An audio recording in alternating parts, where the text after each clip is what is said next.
Nobody visits her. Let the room do the talking. 9 words. My oldest son typed them to his brother and his sister on the second day I was in that rehabilitation unit. And I did not read them until day 19, standing in my own kitchen with both hands on a walker, off my youngest boy's phone, with a pan of water boiling itself dry on the stove behind me. 19 days. I want you to count them with me for a second, because a number goes by fast when it is somebody else's. 19 mornings, a woman brings you a tray. 19 afternoons, a therapist buckles a canvas strap around your middle and counts your steps out loud like you are 4 years old and doing good. 19 nights of a television bolted to a wall and a vinyl chair, the color of a Band-Aid, pushed up under it, where the people who come to see you are supposed to sit. Not one person sat in that chair. Not one time. Not for 1 minute. On the last day, a nurse's aide half my age sat down on the edge of my bed, which they are not supposed to do, and took my hand, which they are really not supposed to do, and she said, "Mrs. Pruitt, is there anybody at all I can call for you? Anybody. A neighbor, a church, somebody from where you used to work."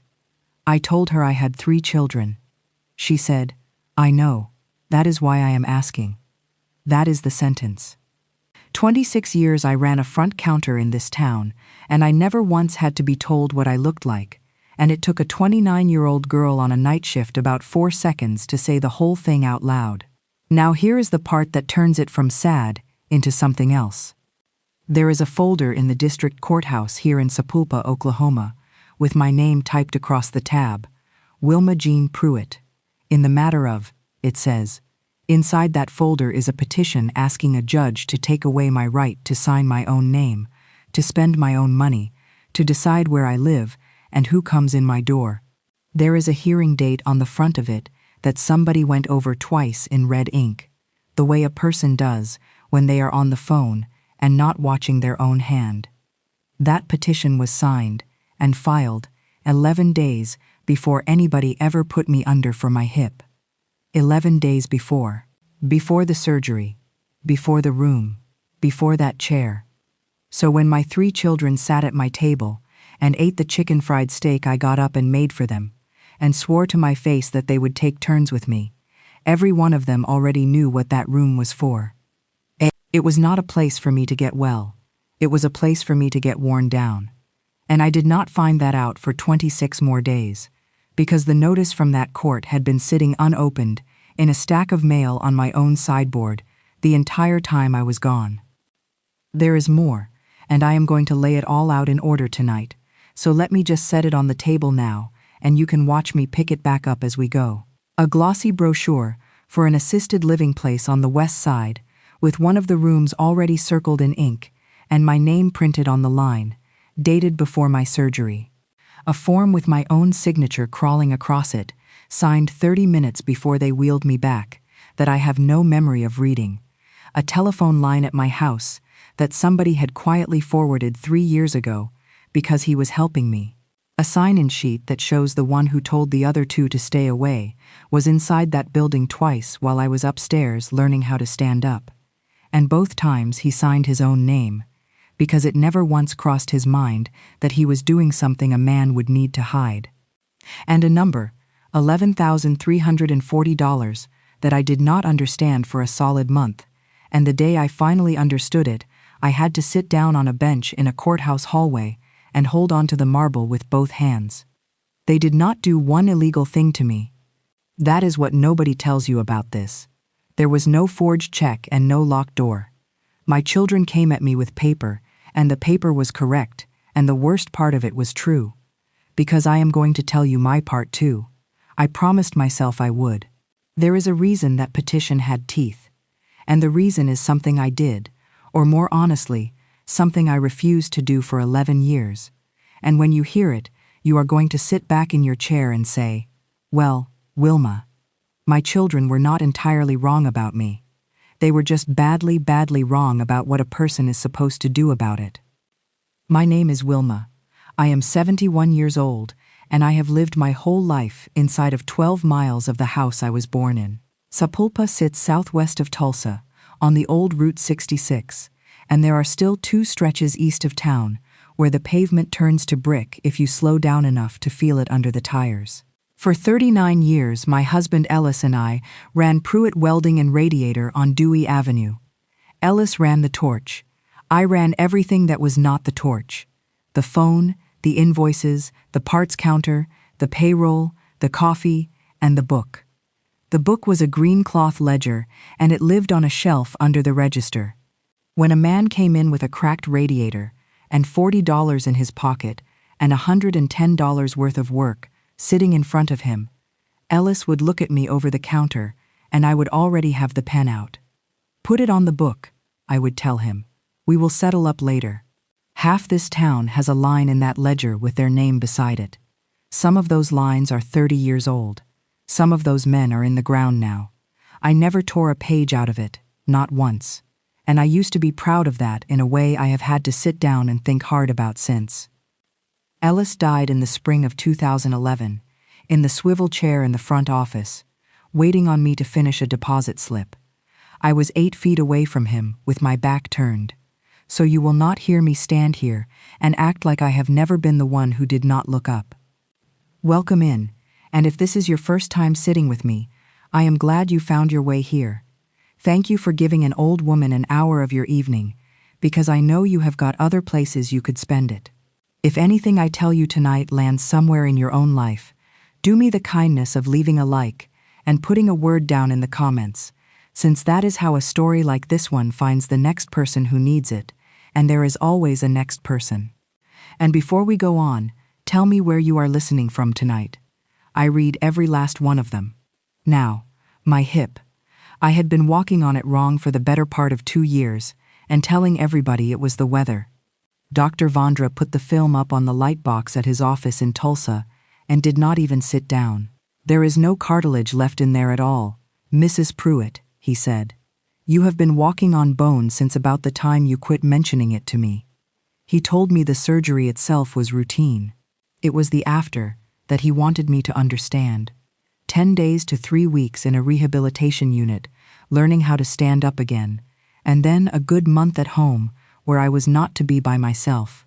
He said the word alone twice. He said people my age do not usually get hurt by the operation. They get hurt on the way to the bathroom at 2 in the morning in an empty house. So I called my 3, and I made a chicken fried steak, which is the meal they used to fight over, with cream gravy and green beans cooked down with bacon until they were nothing like a vegetable.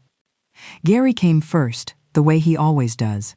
49 years old, sells and services combines and skid steers for a dealership out in Broken Arrow, and he wears the company polo with his name stitched over the pocket even on a Sunday. Shelby came with her husband and left him in the truck on a work call.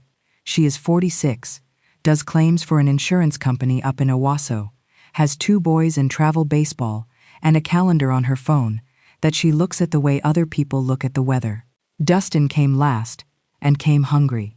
38, no wife, no lease, living in the little rental on Cleveland Avenue that Ellis and I bought in 1979, which was the first house we ever owned, and the house I brought all 3 of them home to. I told them what the doctor said. I did not make it sound worse than it was, and I did not make it sound better either. "We will build a schedule," Gary said. "I will take the front end. I can do the middle of the week," Shelby said. "I am off at 4. Dustin said he could sleep at the house nights. He said it the way a man says it when he is doing you a favor, and both of us sitting there knowing he already sleeps in a house with my name on the deed. Then Gary put his fork down. "Mom, that place has a business office," he said. "I imagine most of them do. They will want somebody on the paperwork, somebody local, somebody they can call. You are all 3 local," I said. He picked his fork back up and cut his steak into squares, and Shelby got very interested in her tea, and nobody said anything for about 4 seconds, which does not sound like much until you are the one sitting there counting it. I let it go. I wanted the evening to be a nice one. That was the first thing I handed over that night, without knowing I was handing it over. There was a stack of mail on the sideboard behind Gary while we ate. 3 of those envelopes were from the Creek County treasurer, and I had not opened a single one of them. I want you to hold on to that, because it comes back around, and it does not come back around in my favor. I could tell you I forgot. It would be closer to the truth to say the envelope still came addressed to Ellis, and I had gotten into the habit of setting anything with his name on it to one side to deal with later, and later had been going on for a long while by then. They left around 8. Shelby hugged me at the door and told me not to worry about a thing. Gary shook my hand, which he has done since he was about 19, and said he would handle the intake paperwork so I would not have to fool with it fresh out of surgery. Dustin took the rest of the steak home in a butter tub.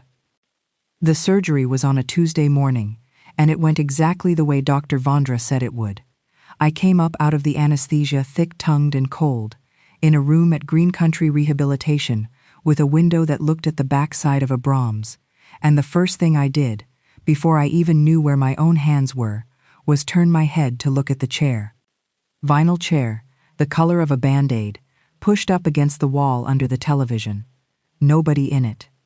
That is fine, I told myself. It was barely 10 in the morning. Gary had a route. Shelby had the boys. Dustin does not get up before noon, and never has.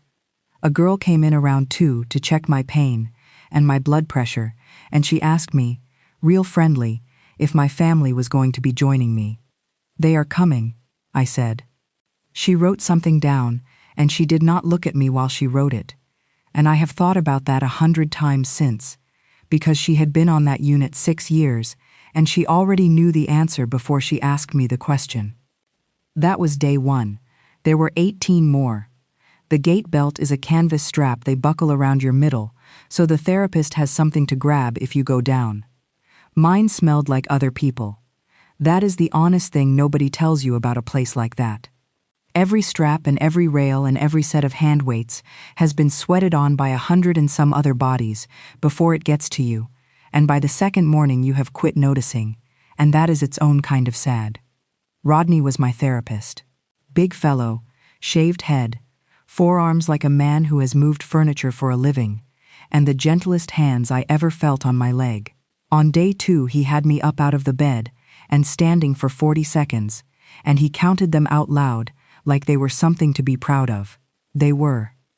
I stood 40 seconds, and I sweated through my gown, and my hip felt like somebody had put a hot bolt through it.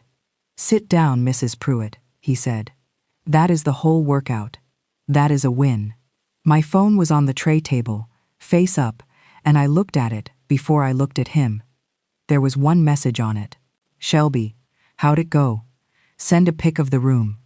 I typed her back the way I always do, which is too much.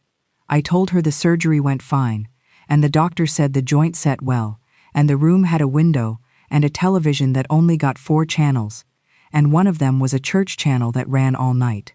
I told her Rodney was good to me. I told her I stood up for 40 seconds. I asked her how the boys did at the tournament in Claremore. She read it. I know she read it because the little word came up under it. Then nothing for the rest of that day, and nothing the next. Gary called on day 3, 5 minutes, maybe 6, and I had the phone pressed to my ear so hard afterward that the side of my head was red. "You getting your rest," he said. "They do not let you rest much. Rodney has me up twice a day." "Good. That is good. Listen, Mom, the business office down there called me about your insurance. They needed somebody on the account. I told them to put me down as the responsible party, so they quit bothering you about it while you are trying to heal." "That is fine," I said. "You still keep the deeds and the papers in Dad's safe. Same place they have been since he put it in. All right. That is all I needed. I have got a customer. I will call you tomorrow." He did not call me tomorrow. I want to be plain with you about how that landed at the time, because it is easy to sit here now and act like I heard the trap close. I did not hear a thing. I hung up that phone, and I felt looked after. My son had taken a chore off my plate. That is what I thought. I laid there in the dark that night feeling grateful. Dustin texted on day 4. He wanted to know if the propane bill for the Cleveland Avenue house came out of my account automatically, or if he was supposed to do something. I told him it came out automatically. He sent back a thumbs up. He did not ask about my hip, and I did not bring it up, because I have never once made that boy ask me for anything, and I was not about to start when I was flat on my back and needed him. By day 5, I had built the whole thing into a story that worked. Gary sells equipment, and spring is when a man buys equipment, and a man who buys a skid steer wants to be walked around it for 2 hours by somebody who will pick up the phone at 9 at night. Shelby has 2 boys in travel ball and a job where she looks at photographs of wrecked cars all day. Dustin is Dustin.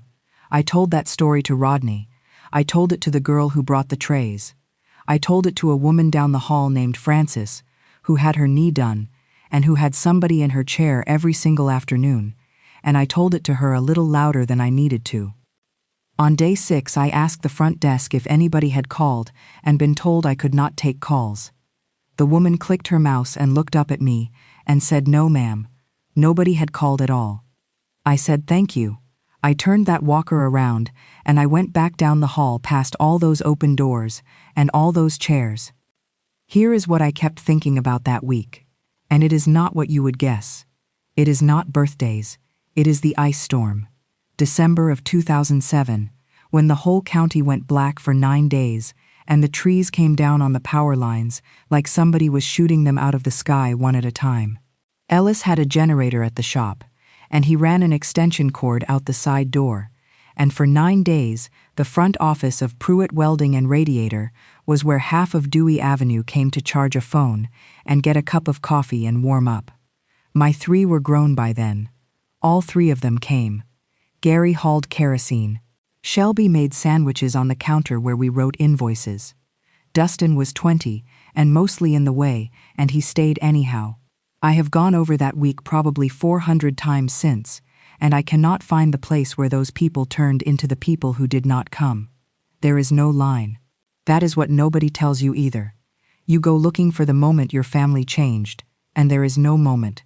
It is just a slow leak, and you are the one who kept topping it off so the level never dropped enough to scare you. By day 8, I quit texting first. That was the real change, if you want one.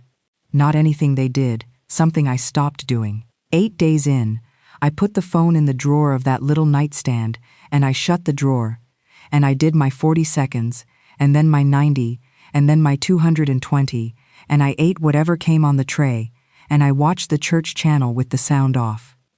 And around 3 in the morning on day 8, a woman I had not met yet came in to check on me, and she did the thing they all do. Quiet, quick, in and out. Except she stopped at the foot of the bed on her way out. I had my eyes shut. I am good at that. I have been shutting my eyes at 3 in the morning since Ellis died. She stood there a good while, long enough that I almost broke and looked. Then she said, real soft, like she was talking to herself, "I am going to leave the hall light where you can see it." And she moved my phone out of that drawer and set it back on the tray table, where I could reach it, and she went on. Her name was Marisol, and she braided my hair at 3 o'clock in the morning on day 10 because I had been crying and neither one of us was going to say so. I had not cried the whole time. Not when they told me about the hip, not when Ellis died, not much in general, if I am honest, and I do not say that like it is a virtue anymore. I was sitting up on the edge of that bed at 3 in the morning because my leg had cramped and I could not get comfortable, and I had my hands on my knees, and the tears just came out sideways, the way they do when you are too tired to hold the door. She did not say there. She did not ask me what was wrong. She went and got a comb and a little bottle of something out of her own bag, and she stood behind me and worked the tangles out of the back of my head, from the ends up, so it would not pull. My mother did it that way. Nobody had done it that way in 50 years. "You have got a lot of hair for 71, she said. "It is all white. It is all still there," she said. "That is the part that counts." She was 29 years old. She drove in from Bristow, which is a good 40 minutes if the trains are not sitting across the road, and she had a girl in the 2nd grade and a mother-in-law who kept the girl on night shifts. She worked 7 at night to 7 in the morning, 4 nights a week, and she made about $17 an hour to turn grown people over and wipe grown people down, and get cussed at by half of them for it. Somewhere in there, she asked me what I did before. I ran a shop, I told her. Welding and radiator work, out on Dewey Avenue. My husband ran the torch. 39 years. You ran the money, then. I ran everything that was not the torch. And that is when it came out of me. The whole business about the book. I told her about that green ledger under the register. I told her how a man would come in with a busted radiator and $40, and I would have the pen out before he got done being embarrassed, and I would tell him, "Put it on the book, we will settle up later." I told her some of those lines were 30 years old. I told her, and I could hear the pride in my own voice, that I never tore a page out of it. She kept combing. Then she said, "So did they ever pay you?" Some did. She did not say anything to that. She just kept working, and I sat there in the dark on the edge of a rented bed, and I heard the question land somewhere it was not aimed. Because it was not the men from Dewey Avenue I was thinking about. It was Dustin, 38 years old, in a house I own, propane on my account. It was Shelby, whose boys have played travel ball since they were 7, and who has never once been handed a bill for a hotel room in Claremore or Joplin or Fort Smith. It was Gary, who borrowed against his own truck twice, and both times I made the shortfall good and told him not to mention it to his brother and sister. Put it on the book, we will settle up later. I ran a shop for 39 years, and I ran my own family the exact same way, and the difference, which I did not see until I was sitting on that bed at 3 in the morning, with a stranger's hands in my hair, is that I never wrote my children down. Not one line. I carried every bit of it in my head, and I called it love, and I never once said the second half out loud. We will settle up later. Later never has a date on it. You cannot come due on a thing that never got written. That is the piece I told you I would not leave out. It is the piece that is mine. Gary called again on day 11. This one was 7 minutes, and it had a different feel to it, and I am sorry to say I did not catch that either. "Mom, the business office is going to need a signature on some of this, and you are down there and I am up here," he said. "There is a form. It is not a big deal. It just lets me handle the paperwork for you. Bank stuff, insurance stuff. So you are not fooling with it in a hospital gown." "I have got a pen," I said. "Bring it down here, and I will read it and sign it." "I will bring it Thursday." Thursday came and Thursday went. Nobody brought me anything. And this is the part I still cannot make sound sensible to people who have not lived it, so I will just say it flat. I was relieved. I sat there on Thursday night, 11 days into that room, and the thought that went through my head was that he must have gotten it worked out on his own, and was not that good of him, and was not that a load off of me. I laid in that bed and made a thankful list about a man who never came. Rodney told me something on day 13 that I set right down and did not pick back up for a week and a half. We were down at the end of the hall doing the long walk, and he was talking to fill the time the way he does, and he said, "Well, your family got your billing packet squared away anyhow." I said, "They did. Somebody came and got the whole folder out of the business office. Couple weeks ago now, I think. Ask them for a copy if you want one.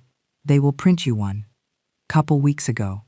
That would have been while I still had a bruise on the back of my hand from the intravenous line, and what I felt when he said it, God help me, was proud.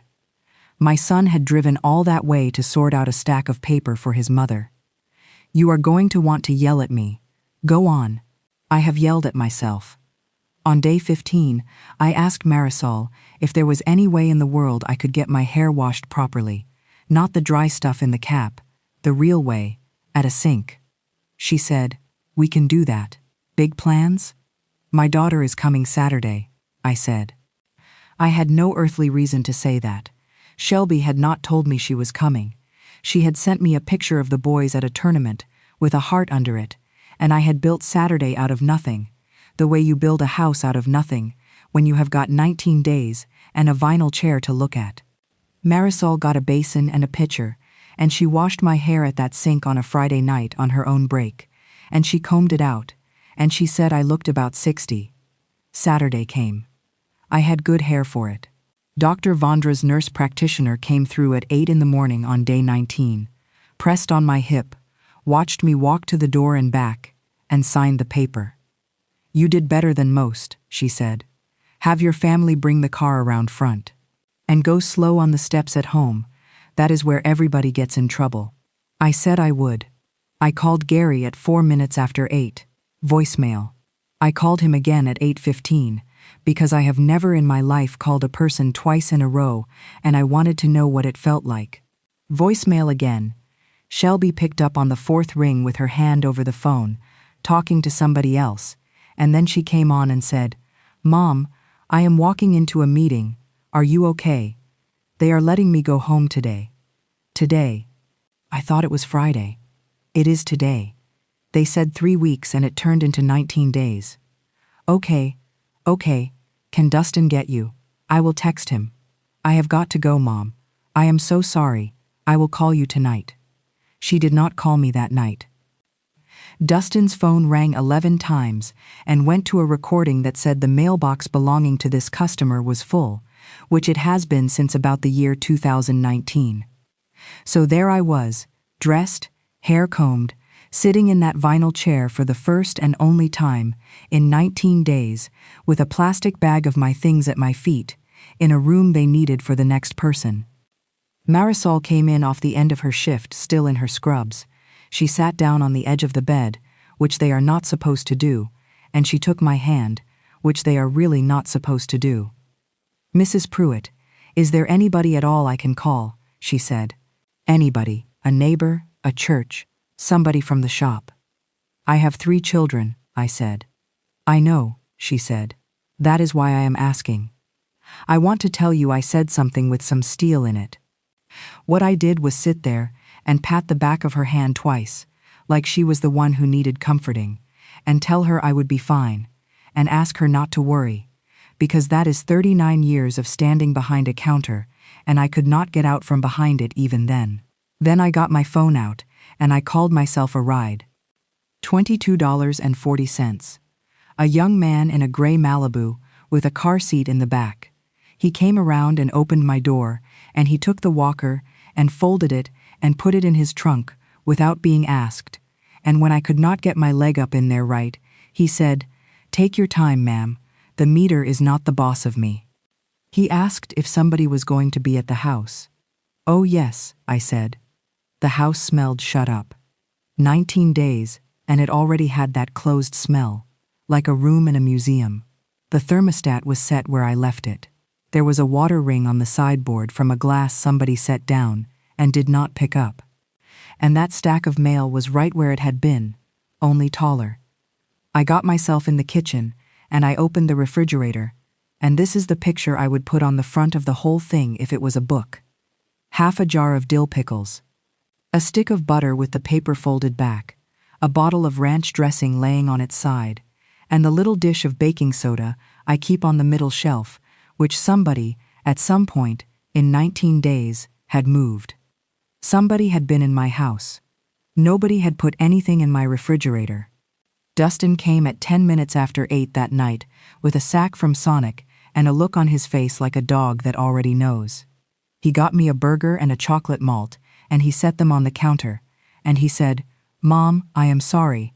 My phone has been screwed up, and I have been dealing with some stuff." I told him to sit down and eat with me. I had a pan of water on for tea. He laid his phone face up on the counter next to the salt, and he went to the bathroom, and the phone lit up. I was not snooping. I want that on the record, for whatever it is worth. It lit up, and I looked at it the way anybody looks at a light in a dark kitchen. It was the 3 of them. Gary, Shelby, Dustin. The message on top was from Shelby, that day, saying she felt sick about it and asking if he had got Mom home okay. And the one under it was 17 days old, from Gary, and it was still sitting there, because nobody had ever bothered to say anything back to it. Nobody visits her. Let the room do the talking. Behind me the pan boiled itself dry and started to tick against the burner, and I stood there in my own kitchen with both hands on that walker, 71 years old, and I read those 9 words 4 times. I did not say one word to Dustin about that phone. That is the thing I am least sorry about in this whole business. I turned off the burner, and I ran cold water in that scorched pan, and I sat down across from my son, and I ate a hamburger, and I asked him about the transmission on his truck, and he told me, and he was so relieved to be asked about the transmission that he talked about it for 20 minutes. Then I told him I was tired, and he kissed the top of my head and he left, and I sat in the dark in that kitchen until about 2 in the morning. Here is what a person actually thinks about, not revenge. I have heard people talk about the moment they decided to fight, and it always sounds like a movie. What I thought about, for 4 hours, in the dark, was the word room. Let the room do the talking. Because you have to understand something about that sentence. It is not a cruel sentence. It is a smart one. A cruel man says, I hope she is miserable. A smart man says, let the room do the talking, because he has already worked out what the room is going to say, and he has worked out that it will say it better than he could, and he has worked out that his mother will hear it from 4 walls and a vinyl chair instead of from him, so that his hands stay clean. My son did not want me to suffer. My son wanted me softened up. And a man does not soften a woman up for nothing. He softens her up because there is a piece of paper he needs signed, and he does not think she will sign it while she is standing up straight. That was the first honest thought I had had in 19 days, and I want to tell you it came with some big feeling, but it did not. It came in flat and quiet, like a number you finally get to balance at 11 at night. The next morning I called that same young man's company and got a different driver and went back to Green Country Rehabilitation. You would think I would never want to see that building again. But a shop teaches you one thing above everything else, and it is that paper does not care how you feel. Paper is just there, in a drawer, waiting for somebody to come get it, and I had spent 39 years being the person who came and got it. The girl in the business office was about 40 and had a Dallas Cowboys lanyard, and she was nice as she could be. I told her I would like a copy of my own billing packet. She typed. Then she stopped typing. Ma'am, it shows that was released already. Released to who? To your responsible party, she said. Gary Pruitt. I asked her who put him down as that. She turned her monitor a little bit. Not all the way, just enough, which was more than she had to do for me, and she said, well, there is a release here with your signature on it. Admission day. I asked her to print it. $1.25 for the copies. I paid it in quarters out of the bottom of my purse. There it was, my own handwriting, and I know my own handwriting, and I have written my name on maybe 200,000 invoices in my life, so I know what it looks like when I am in a hurry, and I know what it looks like when I am not. That signature was mine, and it was drunk. That was the admission desk, half an hour before they took me back, when they hand you a clipboard with 6 forms on it, and a pen on a chain, and the boy from transport is already standing there. I signed 6 things that morning. I read none of them. I could not have read them. And on the 3rd one, in the middle, in ordinary print, was a line naming my oldest son as the person who could receive my financial records. I want to be fair. I signed it. Nobody held my hand. That is a real signature on a real form, and I put it there myself. And if you want to say a 71-year-old woman ought to read what she signs, you are right, and I have said it to myself more times than you will. But then I asked her for one more thing. I said, would you print me the visitor log for the days I was here? She said we do not usually do that. I said, honey, I was in room 211 for 19 days, and I would just like to see it. And something went across that woman's face, and I have thought since that she already knew, because it is a small building and people talk, and she turned back to her keyboard, and she printed it, and she handed it to me, and she did not charge me for those pages. 2 entries with the name Pruitt on them. Neither one of them was mine. Gary Pruitt, day 4, 10:20 in the morning, business office, out at 10:52. Gary Pruitt, day 12, 1:40 in the afternoon, records, out at 2:11, day 4. That was the day Dustin asked about the propane bill. Day 12. That was the day after he told me on the phone that he was up there and I was down here, and could not I understand how it was. He was in that building for 32 minutes on day 4 and 31 minutes on day 12. My room was up one flight and down a hall, 120 feet. I have measured it since, because I am the kind of woman who goes back and measures. He signed his own name both times. That is the piece that gets me even now. He was not sneaking. It did not occur to him that he was doing a thing he would need to hide, because in his mind, he was not visiting his mother. He was handling a file, and the file and the mother were two different items on two different lists. I sat down on a bench in that lobby, with the log in my lap, and my hands started going. Not shaking, going, the way they do when the parts washer solvent has taken the oil out of them and the skin splits at the knuckle, and you have to stop and hold them still against your own leg. There was one more page stapled to the back of that billing packet. I almost did not look at it, because it was one of those glossy sheets, and I took it for an advertisement. It was an inquiry form. Prairie View Manor, out on the west side of Sapulpa, memory and assisted living. There was a room type circled in ink. There was a monthly rate written in beside it, $4,290. There was a line for the resident's name, and it had mine on it, printed, not signed. Wilma J. Pruitt.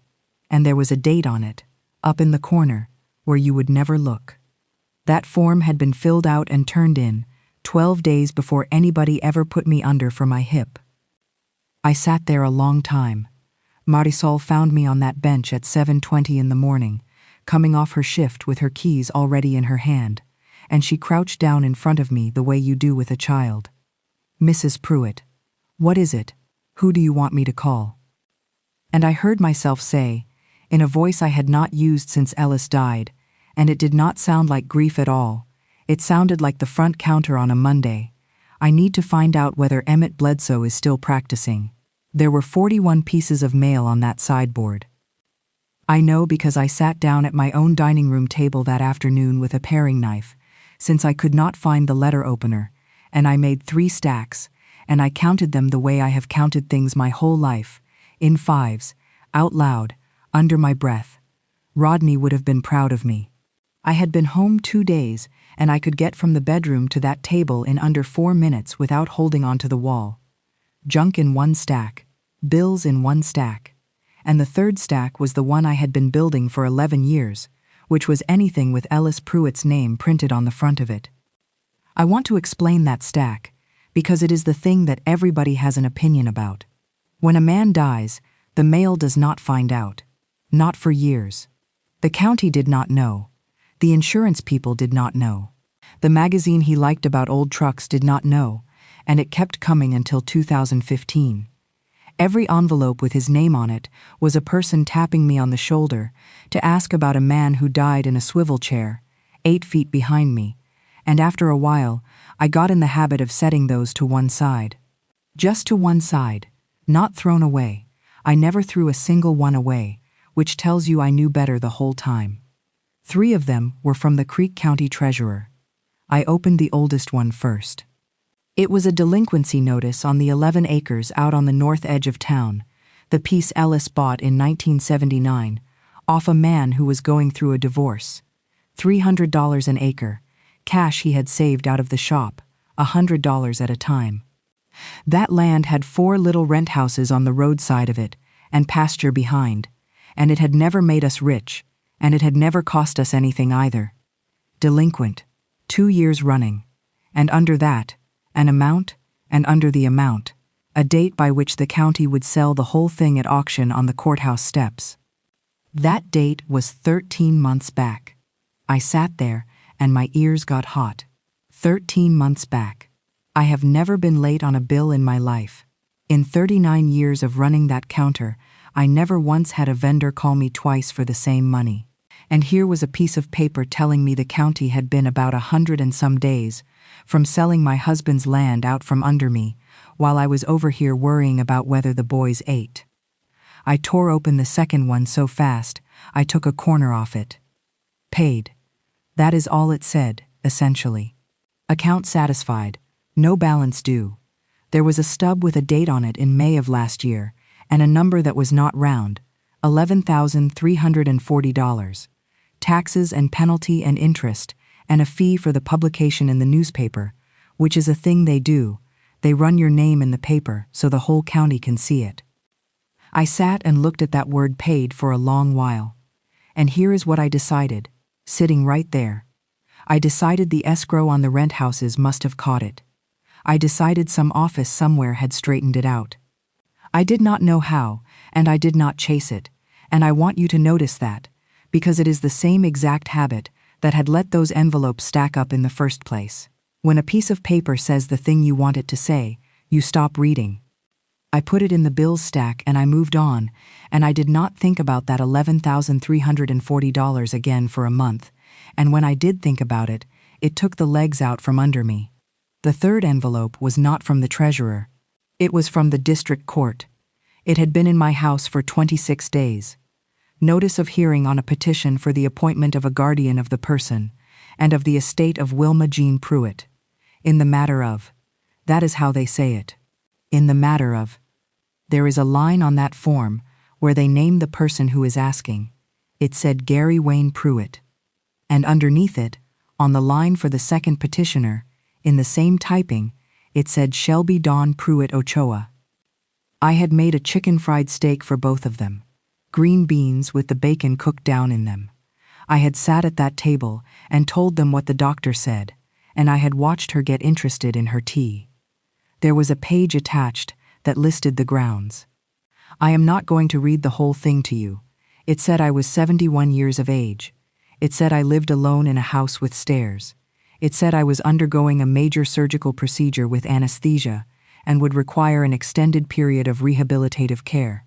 It said there was reason to believe I had become unable to manage my property and financial affairs, and the specific thing it gave, the one fact in the whole document, was that the real property had gone delinquent for 2 consecutive tax years and had been advertised for sale. That was true. Every word of that was true. That is the trouble with a thing like this. If they had lied about me, I could have gone in and knocked it down in 10 minutes. They did not lie about me. They took the one true thing I had done wrong, and they built a house on it. The hearing was set for the 23rd. I looked at the calendar on the wall by the icebox, the one from the parts supplier with the picture of a truck on it, and I counted the squares with my finger like a child. 9 days. I called the number on the card the courthouse clerk gave me over the phone, and then I called information, and at 4 o'clock that afternoon, a woman with a voice like a screen door said, "Bledsoe and Pratt." "Is Emmett still practicing?" I asked her. "He is," she said. "Sort of. Who is calling?" "Tell him it is Ellis Pruitt's wife," I said. "Tell him I have got 9 days. Emmett Bledsoe's office is on the 2nd floor, over what used to be a shoe store, and there is no elevator, and I want that written down somewhere. 22 steps. I took them one at a time, with my hand sliding up the rail, and I stopped twice, and I was wringing wet when I got to the top, and I did not let that man see it. I stood on the landing until my breathing came back to normal, and then I opened his door like I had just walked in off the street. He is 78. He wears a tie every day of his life to an office where the phone rings maybe 9 times. He did the paperwork when Ellis and I bought the shop, and he did the will, and he sat in the 2nd row at the funeral in a suit that was too heavy for May. "Wilma," he said. He did not say "you look well," and he did not say "how is the hip." He got up and pulled the chair out for me, and he said, "Tell me all of it. Start wherever you want. Do not tidy it up for me." So I laid it out on his desk. The petition, the visitor log, the release with my drunk signature on it, the Prairie View inquiry with the room circled and the date up in the corner, the delinquency notice, because I am not in the business of hiding the part that is my fault. He read every page. He is slow. He licks his thumb. It took the better part of 40 minutes, and neither one of us said anything, and there was a window unit running in the next room, and a truck jaking down Dewey out front, and I sat there with my purse in my lap like a woman waiting on a bus. Then he squared the stack up, and he took his glasses off. "They are not crazy," he said. That is the first thing you need to hear from me. This is a competent filing. Whoever helped them do this has done it before. I did not raise my children to do this. Wilma, he said, everybody says that to me, and I have never once found it to be the useful sentence. That shut me up. He asked me what I thought they wanted. I said I supposed they wanted me somewhere safe, and they wanted my checkbook, and he said, no. He said guardianship is a lot of trouble and a lot of expense, and it puts a judge in your business for the rest of your life, and nobody goes to it for a checkbook. Then he said, has anybody talked to you about the North acreage? Nobody has talked to me about anything. He got up and went to a filing cabinet and came back with a manila folder about a half-inch thick, and he set it down and he tapped it twice with 2 fingers. There is a company out of Dallas assembling ground on the north side of Sapulpa, he said. Utilities came through 2 years ago. There is a data center project and a truck terminal both looking at that corridor. They have picked up 4 parcels since the fall. Yours is in the middle of the piece they want, and the reason I have got a folder on it is that their title people called me in February because I am the attorney of record on the deed, and I have been since 1979. February, I said. I had my surgery in April. I know when you had your surgery, he said. That is why I called you twice in February and left messages, and when you did not call me back, I put the folder in the drawer, because a woman has a right not to sell her land, and it is not my job to talk her into it. I figured you did not want to be bothered. Emmett, I said, I never got a message. He looked at me for a second. Who has your landline forwarded? He said. And I sat there in that chair over the old shoe store, and I remembered Gary standing in my kitchen holding my phone, 3 or 4 years ago, when the calls about the extended car warranty were driving me out of my mind, saying, Mom, let me fix this for you. You will never hear from those people again. He fixed it. I never heard from those people again. Emmett opened the folder and turned it around so it faced me. The offer on my 11 acres and the 4 rent houses on it was $1,940,000. I have handled money my whole life. I have counted out a deposit of $11, and I have counted out a deposit of $9,000, and I have never in my life looked at a number like that with my own name on the other side of it. I did not feel rich. I want to be honest about the feeling, because people expect a certain thing here. What I felt was small, and about 100 years old, and mad, in a very cold place low down in my chest. There is a second document, he said, and this one is the one I would like you to read twice. It was 2 pages. A site referral agreement. The company pays a fee to the party who brings them a parcel and delivers a seller ready to close, and the fee on this one was $58,200, and it was contingent, and the contingency was written right there in plain print, payable upon closing. The signature at the bottom was my son's. He signed his own name to that too. He has never once in his life thought he was doing anything he would have to hide, and I have come to believe that is the most frightening thing about him. The date on it was the 11th of March. 12 days after that, they filed on me. 11 days after that, they took my hip apart and put a new one in. The order of those dates is the whole story. He did not decide to sell my land because I got sick. He got me sick. That is not fair. He did not give me arthritis. But he had a fee he could not collect unless somebody who could sign was ready to sign, and he had a mother who would not sell that dirt for any amount of money on this earth because her husband bought it $100 at a time, and then that mother went and scheduled herself an operation, and he looked at the calendar, and he saw a window, and he walked through it. Emmett said, "We can contest this. You will need an evaluation from a physician, and probably one from a psychologist, and you will need to do it inside of 9 days, and I will tell you right now that I have seen these go both ways." "Set it up," I said. He wrote it down. Then he sat back and he did a thing with his mouth that I did not care for at all. "There is one item in here I cannot square," he said. "That tax bill. $11,340, paid in full last May, at the counter, in person, with a cashier's check. Escrow, I said. Has to be. Wilma, he said, there is no escrow on that parcel. There never has been. And I said, well, we will worry about that later. And I picked up my purse, and I went down those 22 steps one at a time. The psychologist Emmett found for me had an office in Tulsa with a fish tank in the waiting room and one of those white noise machines outside the door that sounds like a creak that is not there. She was maybe 50. She asked me the day and the date and the year and who the governor was. She had me remember 3 words and then say them back to her 7 minutes later. Apple, table, penny. I still know them. She had me count backward from 100 by 7s, and I got down to 2 before she stopped me, and she made a little noise in her throat. Then she asked me to explain, in my own words, what I owned and what it was worth. I talked for 11 minutes without a note in front of me.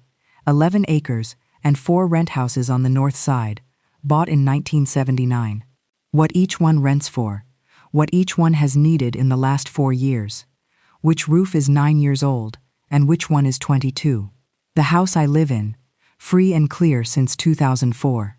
Ellis's life insurance, what came out of it, and what went in the bank. What my monthly draw is, to the dollar. She put her pen down about halfway through. At the end she said, Mrs. Pruitt, I have to ask you the hard one. There is a tax delinquency in this file. 2 years. Yes, ma'am, I said. That one is mine. Can you tell me how it happened? And I could. That is the thing. I told her about the envelopes with my husband's name on them, and the habit I had made out of setting them to one side, and how a habit like that is not confusion, it is grief with a system to it, and how a person can run a set of books perfectly for 39 years and still have one drawer in the house she will not open. She wrote for a while after that. Her report came back to Emmett in 4 days. I have read it maybe 50 times. There is a sentence in there I have about worn out, and it says that the pattern I described is consistent with avoidance, related to bereavement, rather than with any impairment of judgment, memory, or executive function. Grief, in other words. Not a broken mind. A woman who would not open her dead husband's mail. Emmett called me on a Thursday and read it out loud over the phone, and then he said, Wilma, this is as clean a report as I have seen. Do you want me to file it now, or do you want to hold it? And I said, hold it until Monday, because I had already called the 3 of them. I called them Wednesday night, one at a time, in the order they were born, and I said the same 11 words to each one. Sunday, 6:30, at my table, and I need all 3. Not one of them asked what for. That is how I knew they knew. I cooked all day Sunday. I had no business standing that long, and I did it anyhow, with a kitchen chair pulled over to the stove so I could sit down between things. Chicken fried steak, cream gravy, green beans cooked down with bacon, yeast rolls out of the freezer that I had made back in February, before any of this, when I was just a woman putting rolls up for later. I set the table with the everyday plates, not the good ones. I want you to understand the difference, because everybody who grew up in a house like mine understands the difference. The good plates say we are celebrating. The everyday plates say we are going to talk. At my place, I set down the green ledger. Not to be dramatic. It was the only folder I owned that was big enough to hold everything and stiff enough to hold it flat. Inside the back cover, I had the petition, the visitor log, the release, the Prairie View inquiry, the referral agreement with my son's signature on the bottom, and the psychologist's report in an envelope I had not opened all the way. At 6:28, a truck door shut out front. At 6:31, another one. And at 6:40, Dustin, who has been late to everything since the day he was born, 9 days past due. Gary came in carrying a folder of his own. That is the detail I would give you if you only let me keep one. My son walked into his mother's house for the first time in 51 days, and he did not bring a pie, he did not bring his wife, he brought a folder, and he set it down on the table to the right of his plate, the way a man sets down a hat. We ate first. I made them eat first. Shelby talked about the boys and a tournament in Fort Smith, and a coach who does not play the younger one enough. Dustin ate like a field hand and did not look up. Gary cut his steak into squares. I let it run all the way to the end. I let them get comfortable, and when Shelby got up to start clearing, I said, "Sit down, honey, we are not through." Gary took that as his cue and opened his folder, because he had a speech, and he had been holding it since the driveway. "Mom, we love you," he said. "What happened at that rehab place, that is on all of us, and I will own my part. But you being in this house by yourself is not working. We have looked at some options, and I want you to look at them with an open mind." He slid the brochure across. Prairie View Manor. The very same one, and I would bet you $1 it was the very same copy. Shelby started in on cue. She was crying inside of 30 seconds, and I do not believe those tears were fake, which is the part that took me the longest to make peace with. She said she had not slept. She said she thought about that room every night. She said, "Mom, we did not know how to talk to you about any of this. You never let anybody help you. You have never once in your life said you needed a thing." She is right about that.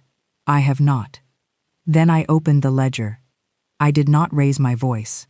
I have watched people do this in movies where they slam something on a table, and I want to tell you that is not how it goes when it is your own children. It goes quiet, and it goes slow, and you feel about 1,000 years old the whole time. I laid out the visitor log first. I put my finger on the 2 lines with his name on them. Day 4, I said. 32 minutes. Day 12, 31 minutes. My room was 120 feet from that desk, Gary. Which one was the day you told me you were up here, and I was down there? He did not touch it. He looked at it, and he did not touch it. Then the release with my signature crawling across it, and the Prairie View inquiry with the room circled, and I said the date out loud, and Shelby said, "Wait," and looked at her brother, and I understood right then that she had never seen that date, and that he had let her file a petition on her own mother without ever showing her the calendar it was hung on.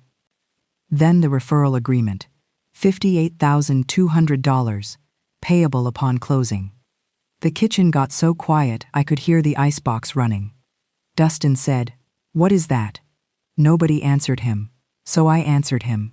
I said, "Your brother signed a contract in March to deliver this family's land to a company in Dallas, and he gets paid when it closes, and it cannot close unless somebody with the legal right to sign it says yes. And the woman with that right is sitting right here, and she was never going to say yes, so 12 days later, he and your sister asked a judge to give them somebody who would." Dustin put his fork down. He looked at Gary, and he said, "You told me she was going to fall in that house and die, and nobody would find her for 3 days. "That was true too," Gary said. "Both things can be true. And there it is. That is my oldest son in one sentence, and I have to hand it to him. He did not run from it.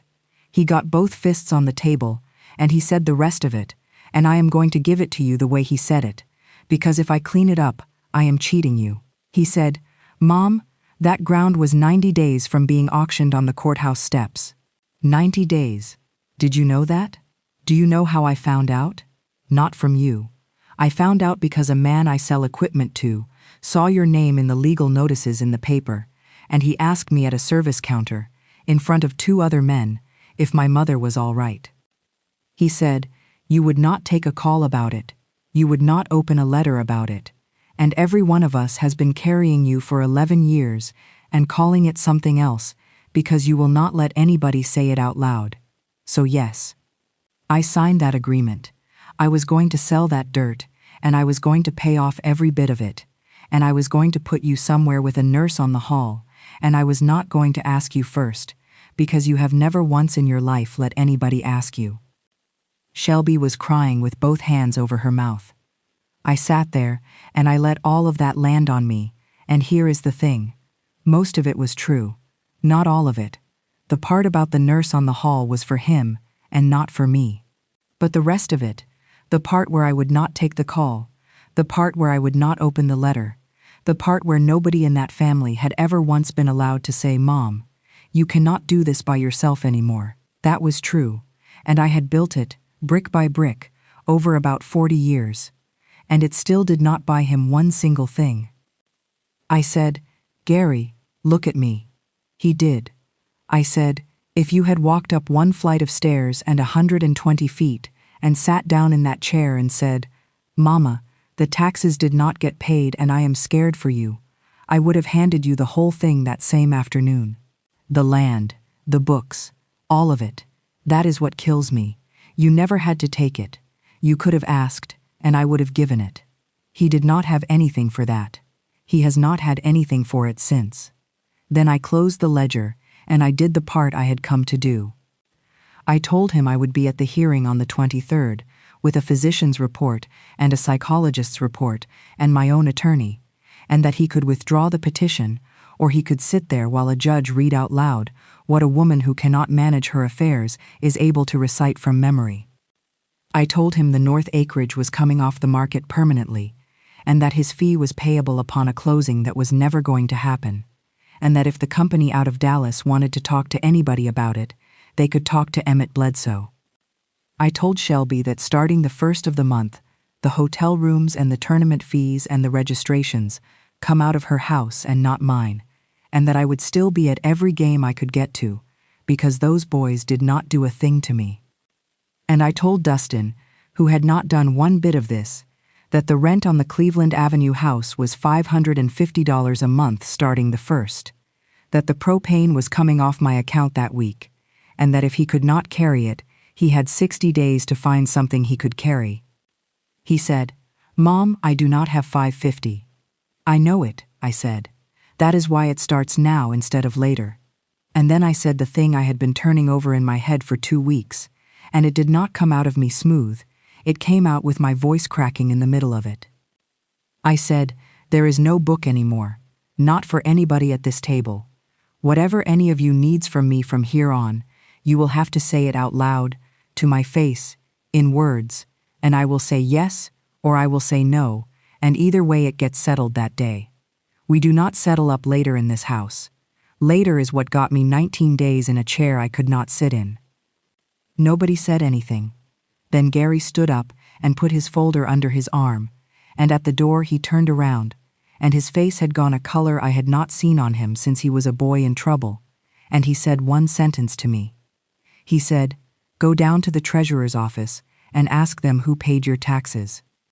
And he pulled the door to behind him, easy, no slam at all, which was somehow worse. The treasurer's office is on the 1st floor of the courthouse, and there is a counter with a marble top on it that is worn down in 2 places where 100 years of people have set their elbows.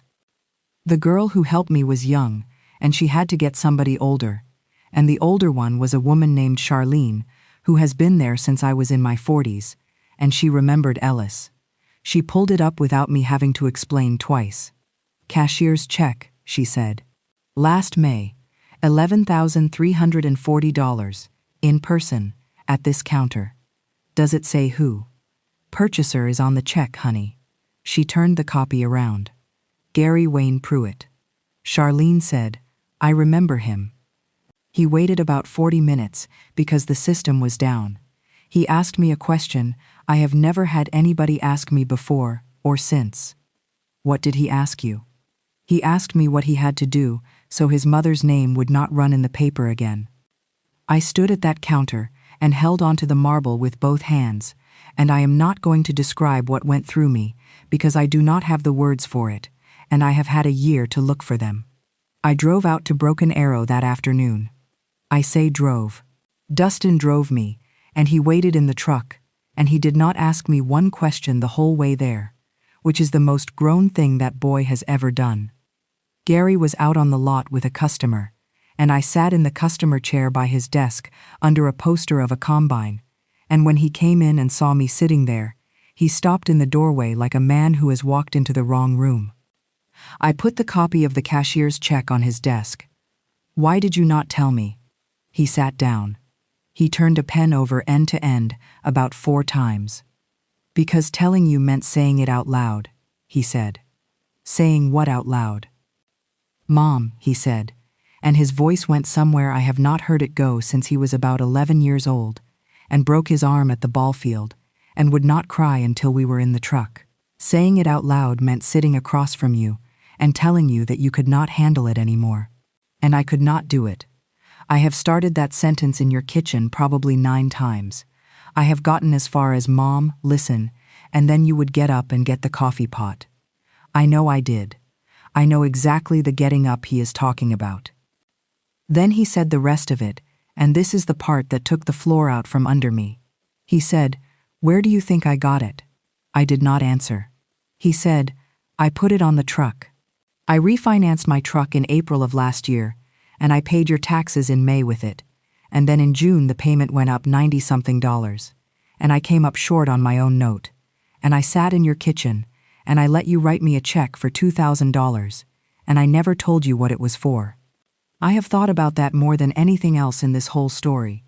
For about a year, I have carried around a picture of myself as a woman who gave and gave, and there was one afternoon in June of last year that I was proud of, where my boy needed help with a truck payment, and his mother had it and did not make him beg for it. And what actually happened at that table was that my son handed me back a piece of my own bill, and I signed it, and I felt generous about it. I have been wrong about a great many things in my life. That is the one that made me sit down. I said, "Gary, that was not yours to carry."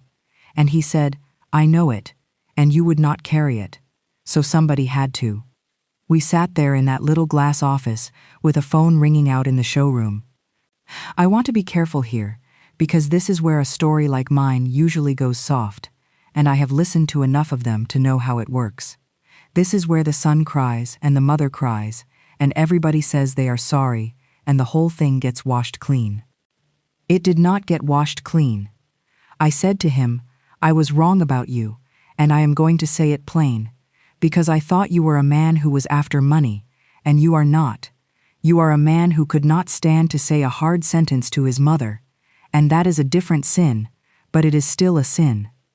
And then I said, "And none of it, not $1 of it, gets you 19 days. Because that is the part he cannot get around, and I will not let him get around it. Paying my taxes in secret did not put me in that chair. Being scared of a hard conversation did not write 9 words in a group message." He made a decision, on the second day, with his mother lying in a rented bed 120 feet from where he was standing, that she would be easier to handle after 2.5 weeks of an empty room. He picked up a phone, and he told his brother and his sister to stay away from me on purpose. A man can love his mother and do that. I have had to learn that they are not opposites. That is the ugliest thing I know now that I did not know 2 years ago. He looked at that copy on his desk a long time, and then he said, "I will withdraw it. Today, I will call the lawyer today." I said, "I know you will." Then I said, "I am going to pay you back the $11,340 and the $2,000 and the interest on your truck note from June to now, and you are going to take it, and you are not going to say a word about it, because you and I have got to get square before we can be anything else." He said, "Mom, I do not want that money." I said, "That is exactly why you are going to take it." I got up. My hip had gone stiff from sitting, and I had to take a second before I could turn around, and he came around the desk to help me, and I let him. And that was the first time in 11 years that I let one of my children put a hand under my arm. He walked me out to the truck. Dustin was leaned up against the fender with his phone, and he straightened up when he saw us, and did not know what to do with his face. Gary said, through the window, "Tell Shelby I said to call Mom." She did not call. Not that week, not that month.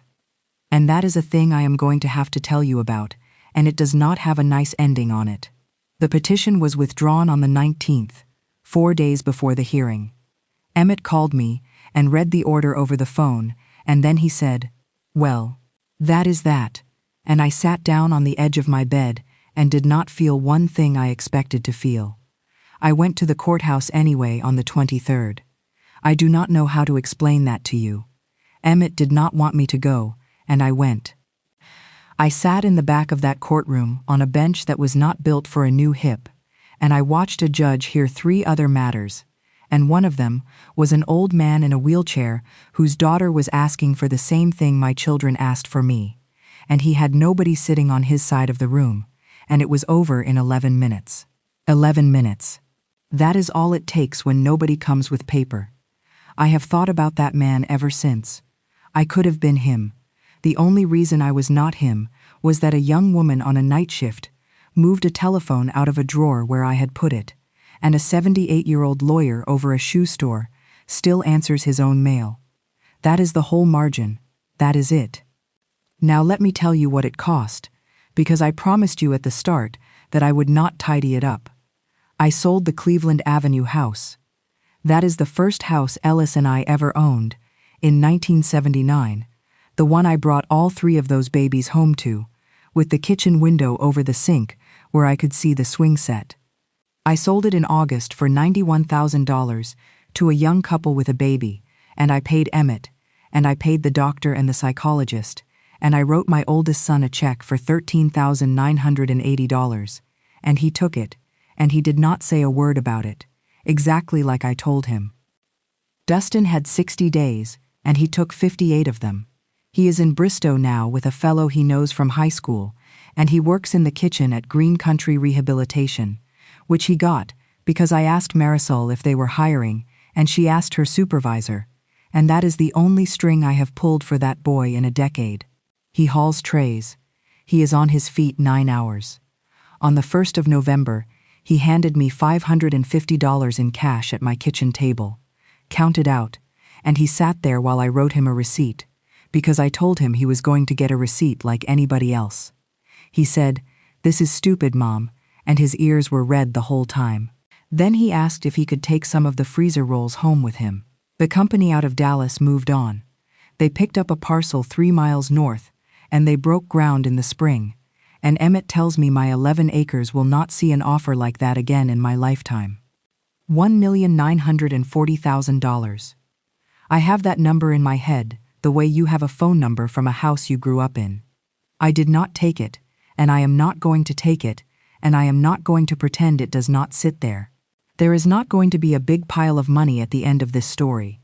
There is a 72-year-old woman with a hip that clicks in cold weather, 4 rent houses, 11 acres of pasture her husband bought $100 at a time, and a checking account that would not impress anybody. But there is nobody on this earth who can sell it out from under me, and I have got a bookkeeper now, a woman named Anita, out of Kiefer, who comes on the 2nd Tuesday of the month and opens every envelope in front of me, including the ones with Ellis's name on them. She reads them out loud. I have gotten to where I can hear his name on a piece of paper, without it doing anything to me. That took a while. Gary lost the fee, which he had already spent in his head. He had put money down on a lake lot at Keystone in April, and he let it go in September.